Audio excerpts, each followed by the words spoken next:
Hello, and welcome to the review of Procedure MG-O-004.06. Today, we will cover procedures related to remote informed consent process and documentation. Before we begin, it is important to address why this procedure is important to clinical research.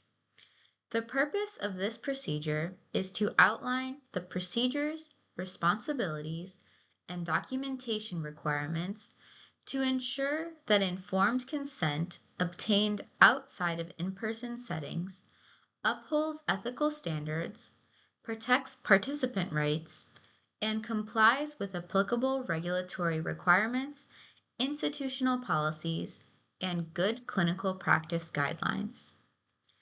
This approach facilitates participant accessibility and study enrollment while maintaining the integrity and validity of the consent process. Informed consent is a key element of research with human subjects, especially in vulnerable populations.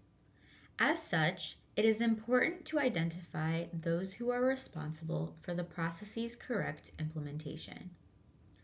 The scope of this procedure applies to all individuals and designated research staff who have the responsibility of obtaining and documenting informed consent from individuals involved in human subject research at MedStar Health facilities, all affiliated and satellite locations, MedStar Georgetown University Hospital, and Georgetown University Medical Center.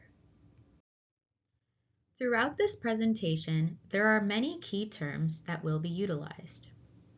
Informed consent process, electronic consent, and remote informed consent are three definitions in particular that require some special attention. The informed consent process is discussed in greater detail in Procedure MG-O-401, titled Informed Consent Process and Documentation.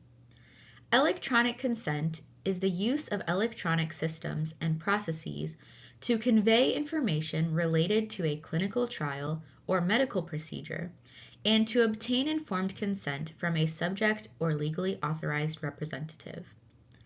Electronic consent can be conducted in person or remotely. Remote informed consent is the process of obtaining informed consent from a participant without physical presence, such as using electronic, telephonic, or audiovisual tools.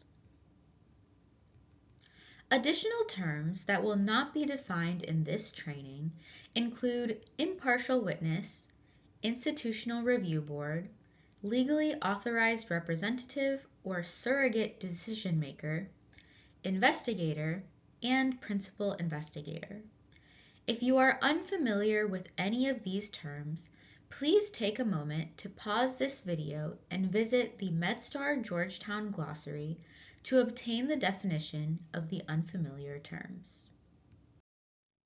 Informed consent is a key element of research with human subjects. As such, it is important to identify those who are responsible for the process's correct implementation. The principal investigator and designated research staff are responsible for understanding and following the basic tenets and regulations regarding informed consent as outlined in Procedure MG-O-401. If you have not yet reviewed this procedure, it is highly encouraged for you to please review informed consent process and documentation before continuing this procedure. The principal investigator and designated research staff are also responsible for obtaining IRB approval prior to the implementation of a remote informed consent process. It is important to recognize that the consent process does not change regardless of the media. In the first part of this procedural review, we have introduced the purpose, scope, and some key information about the procedure. We are now going to transition into discussing informed consent procedures as it relates to remote informed consent process and documentation. Before diving into the remote informed consent process guidelines, it is important to consider why utilizing remote practices would be beneficial in the informed consent process. Documentation of informed consent has generally required the subject and investigator or designee to be physically present with a face-to-face consent process. As decentralized trials have grown, informed consent processes need to be flexible and adaptable. Where it is not possible or the study design does not allow the investigator or designee to obtain informed consent face-to-face with the potential subject or legally authorized representative, a remote informed consent process may be conducted. The remote consent process may be used in conjunction with an e-consent platform or e-signatures to facilitate the process. Before implementing the remote informed consent process, collaboration with the IRB is essential. The reviewing IRB must review and approve the planned informed consent process. The investigator must also obtain IRB approval for any subsequent modifications to the study-related information, whether electronic or hard copy. Refer to the IRB of record on how to report a planned informed consent process. When a change in the consenting process is necessary to eliminate apparent immediate hazards to the subject or LAR, refer to the IRB of record on how to report this retroactively when this action is necessary. The investigator or designee should submit to the IRB copies of all forms and information materials, including videos and web-based presentations, which the subject or LAR will receive and view during the remote consent process. After obtaining IRB approval, the remote informed consent process can begin. The following actions should be taken before performing the informed consent discussion with a potential subject or their legally authorized representative. The informed consent form may be sent to the potential subject or subject's legally authorized representative by a variety of IRB and institutionally approved methods. These methods include email, e-consent platform, DocuSign, REDCap, electronic health record patient portal, or mail. If mailed, 2 copies should be mailed so that the subject or legally authorized representative can keep a copy. A prepaid self-addressed envelope should be provided to the subject or legally authorized representative to mail back one of the original and signed informed consent documents. Take precautions to protect confidentiality, especially for protocols that include sensitive information. Examples of supporting confidentiality include verifying with the subject that the mailing address or email is correct and checking to be sure it is acceptable to send the consent in this way. The investigator or designee will instruct the subject or legally authorized representative on how to contact the investigator or designee at an established time after reviewing the informed consent form. Verify the identity of the potential subject before beginning the remote informed consent process. It is important to remember that informed consent is a process. This figure represents a brief overview of the informed consent process, including the introduction, explanation, comprehension, question and answer, and consent. When conducting remote consent that includes direct communication with the study subject, these principles should be followed. In the remote informed consent discussion, the same process will be utilized. Each step is covered in detail in the Informed Consent Process and Documentation Procedure MG-O-004.06. All informed consent process components that we will discuss assumes that you have a clear understanding of these steps. If you are unsure about any of these 5 elements, please take a moment to review the procedure before continuing. Using the information shared so far, let's consider the following scenario. A clinical research coordinator of a study is attempting to perform remote informed consent for a potential subject, but their laptop is broken. In order to expedite enrollment, the clinical research coordinator reaches out to a potential subject on their personal cell phone. The conversation is featured on the right side of the screen. Please take a moment to read the conversation.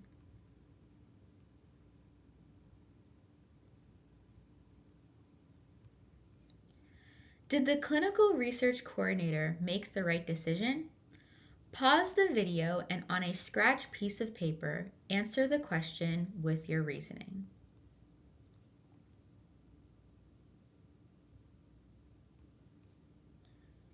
In this situation, the coordinator did not make the correct decision.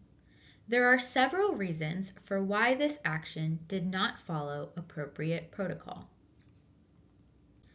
First, a personal cell phone is not an institutionally approved method of communication, as there could be an issue with confidentiality and source documentation concerns. In addition, there is no validation of the subject's identity. The coordinator could have sent the protocol to the wrong number. Once the remote informed consent discussion has concluded, it is time to transition into consent signing and documentation. The subject or legally authorized representative can sign and date the consent form, including e-signature, with institutionally approved platforms. Instruct the subject or legally authorized representative to keep a signed copy of the informed consent form for their own record.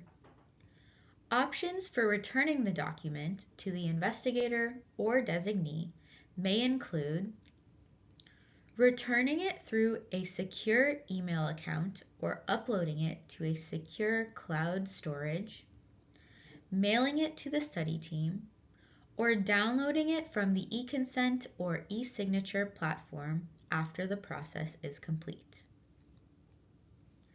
Once the signed and dated informed consent form by the subject or legally authorized representative is received by the investigator or designee, the person who conducted the informed consent process should sign the appropriate signature line with the current date.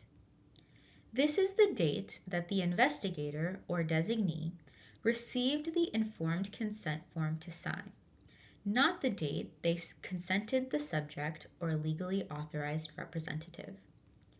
If e-consent or e-signature platforms are used, this should be on the same day as the subject signs. The investigator or designee should document the informed consent process and include additional information documenting the methods used to obtain informed consent, such as telephone, Zoom, or e-consent. Ensure any required signature and dates are accurately documented. Any errors should be corrected as outlined in Procedure MG-O-004.06. Upload a copy of the informed consent form signed by the investigator or designee and witness, if applicable, to the electronic health record as required by the Joint Commission. The process of uploading into MedConnect is also outlined in Procedure MG-O-401. If you would like suggested auto text for the electronic health record and written notes, please view the guidance document MG-O-4GL1, which is using MedConnect auto texts and Power Forms for research documentation. Remember that no research-related activities will occur before the receipt of the signed informed consent document or alternative documentation when obtaining signature of the subject is not possible. Remote consent is helpful in improving accessibility in enrollment for studies. However, it can be a necessity in situations of infectious disease. When it is not possible, due to physical transmission safety concerns, to obtain informed consent through direct communication with the patient or using e-consent automation software platforms, there are a certain set of steps that should be followed. These steps may be rarely needed due to the availability of remote consenting procedures and technology. Start with providing an unsigned informed consent form to the subject by a healthcare worker who has entered the room. The investigator or designee obtains the subject's telephone number and arranges an in-room telephone call or video conferencing. The research staff consenting the subject or legally authorized representative will have the same consent discussion that they would have had in person, as outlined in Procedure MG-O-401. Please note that when the original signature of the subject or legally authorized representative cannot be obtained, the use of the witness is required during the informed consent process.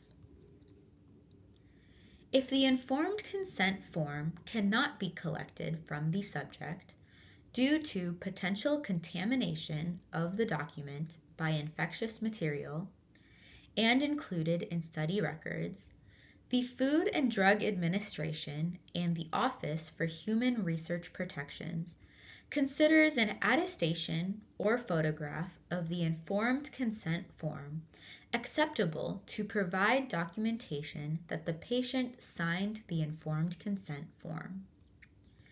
The attestation is considered source documentation used to document the subject's agreement to participate in the study and confirmation the subject verbalized signing of the informed consent. IRB approval is not required for the attestation. However, IRB approval is required for the attestation process. There are two forms available in the appendix to aid in the use of documenting attestation. The research staff obtaining consent can use the attestation form MG-O-406 FM1.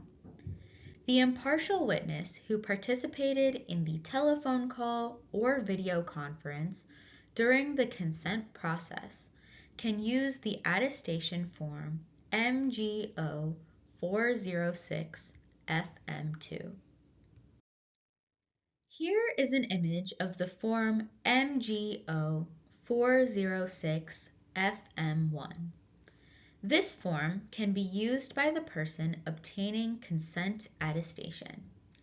This can be found at the end of the procedural document as Attachment A. Here is an image of the form MG-O GU-MHRI FM2. This form can be used by the witness signature and attestation. This can be found at the end of the procedural document as Attachment B. When infection control measures are in place, there are a few additional documentation requirements. Document in the electronic health record how the consent was obtained. The note should include a statement of why the informed consent document signed by the subject was not retained. The trial record should document that attestation forms were used to confirm that a patient signed the consent form. The attestation forms are uploaded to the electronic health record with the signed informed consent form. If a photograph of the informed consent form was used, the attestation by the person entering the photograph into the study record that states how that photograph was obtained and that it is a photograph of the informed consent form signed by the subject will be entered into the trial record and electronic health record. In summary, the IRB must review and approve the planned remote informed consent process. Remote informed consent may be used in conjunction with an e-consent platform or e-signatures to facilitate the process. In addition, be sure to utilize institutionally approved methods for sending and receiving informed consent documents to ensure security and privacy. Throughout this video, guidance for obtaining remote informed consent and remote infection control measures was provided. Finally, additional consent signing and documentation requirements were discussed. This concludes the overview of Procedure MG-O-004.06 on remote informed consent process and documentation. If you would like more information on joint Georgetown and MedStar procedures, please visit the website shared on the screen or visit MedStar Startboard. Take care.